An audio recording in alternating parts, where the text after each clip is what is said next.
बिस्मिल्लाहिर्रहमानिर्रहीम। पुराने वक्तों की बात है, एक बादशाह के दरबार में एक अजनबी हाजिर हुआ और बादशाह से नौकरी का तलबगार हुआ। बादशाह ने जब उसकी काबिलियत दरियाफ्त की तो उसने बताया कि वो सियासी आदमी है। सियासी का मतलब है अरबी में अफहाम व तफहीम से मसला हल करना और मामला फहमी करना। बादशाह के पास पहले ही सियासतदानों की लंबी कतारें थी, लेकिन इत्तेफाक से उसके इस्तबल का रखवाला फोत हो चुका था। चुनांचे बादशाह ने उसे अपने खास इस्तबल का रखवाला बना लिया। कुछ दिन बाद बादशाह ने उस शख्स से अपने सबसे अजीज घोड़े के बारे में दरियाफ्त किया तो उसने कहा कि यह घोड़ा नस्ली नहीं। बादशाह ने वो घोड़ा बड़ा महंगा खरीदा था। चुनांचे बादशाह ने उस शख्स को हाजिर करने का हुक्म सादर किया जो दूर कहीं जंगल में घोड़े सिधाने और सिधार कर बेचने का कारोबार करता था। जब वो शख्स हाजिर हुआ तो बादशाह ने उस शख्स को बुलाया और पूछा कि तुमने ये घोड़ा खालिस और नस्ली कहकर बेचा था, लेकिन ये तो नस्ली नहीं। उस शख्स ने जवाब दिया कि बादशाह सलामत, घोड़ा है तो नस्ली, लेकिन इसकी पैदाइश के वक्त इसकी माँ मर गई थी। चुनांचे ये घोड़ा गाय का दूध पीकर इसी गाय के जेरे साया पला बड़ा है और बचपन से इसने गाय के साथ बचपन गुजारा है। बादशाह ने उस शख्स को रुखसत किया और अपने इस्तबल के रखवाले को बुलाकर पूछा, तुमको कैसे पता चला कि ये घोड़ा असली नहीं या असल नस्ल का नहीं? उसने जवाब दिया कि जब घोड़ा घास खाता है तो सर नीचे करके गायों की तरह घास खाता है, जबकि नस्ली घोड़ा घास मुंह में लेकर सर उठाता है।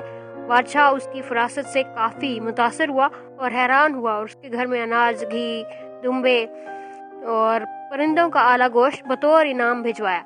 उसको अपनी बेगम के साथ महल में तैनात भी कर दिया। कुछ अरसा गुजरने के बाद उसने अपने मसाहिब से अपनी बेगम के बारे में राय मांगी तो उसने जवाब दिया कि इसके तौर अतवार तो मलका जैसे हैं, लेकिन शहजादी किसी बादशाह की बेटी नहीं है। ये सुनकर बादशाह के पैरों तले जमीन निकल गई, क्योंकि उसकी बीवी एक बादशाह की बेटी थी।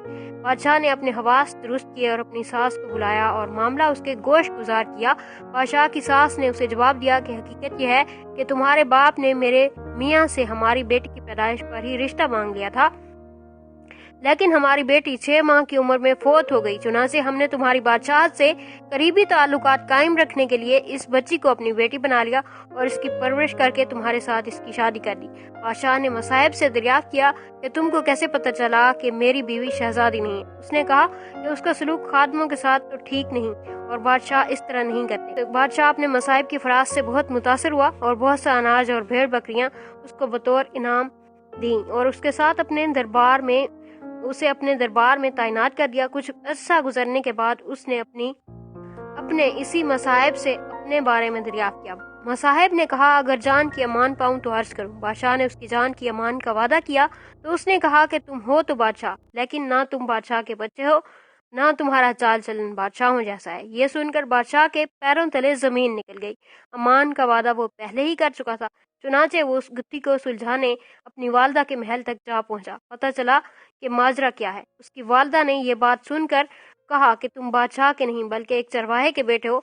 बादशाह ने इस मसाहिब को बुलाया और उससे पूछा, तुम्हें कैसे पता चला कि मैं बादशाह का बेटा नहीं हूँ? मसाहिब ने बादशाह को जवाब दिया, बादशाह जब किसी को इनाम और इकराम दिया करते हैं तो हीरे मोती जवाहरात की शक्ल में देते हैं, लेकिन तुम जब भी किसी को इनाम और इकराम देते हो तो अनाज, भेड़ बकरियां और खाने पीने की चीजें इनायत करते हो। यह असलूब किसी बादशाह के बेटे का नहीं बल्कि किसी चरवाहे के बेटे का ही हो सकता है। कहते हैं कि आदात, अखलाक, तर्ज अमल, खून, नस्ल और दोनों की पहचान करवा देते हैं। इस चैनल को सब्सक्राइब करें और बेल आइकन को प्रेस करें। Thank you.